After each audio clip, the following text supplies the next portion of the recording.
Welcome to my channel. अस्सलामुअलैकुम। हमारा आज का बेबीज बॉयज़ नेम है अतयब। अतयब के इंग्लिश में स्पेल्स हैं ATYAB, अतयब। इस नेम का मज़हब है इस्लाम और इस नेम का जिन्स है लड़का।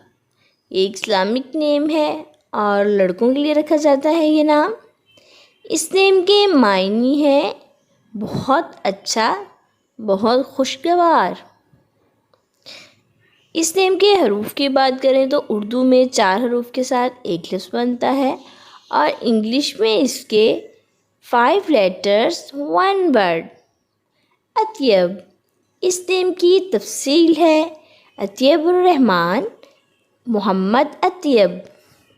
आप भी अपने नाम का मायने जानने के लिए कमेंट्स में अपना नाम लिखें और मायने जानिए।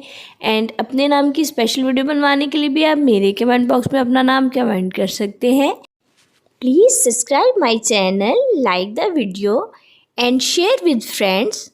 ओके डियर्स, फिर मिलेंगे न्यू नेम न्यू वीडियो के साथ। अपना ख्याल रखिएगा, दुआ में याद रखिएगा। अल्लाह हाफिज़।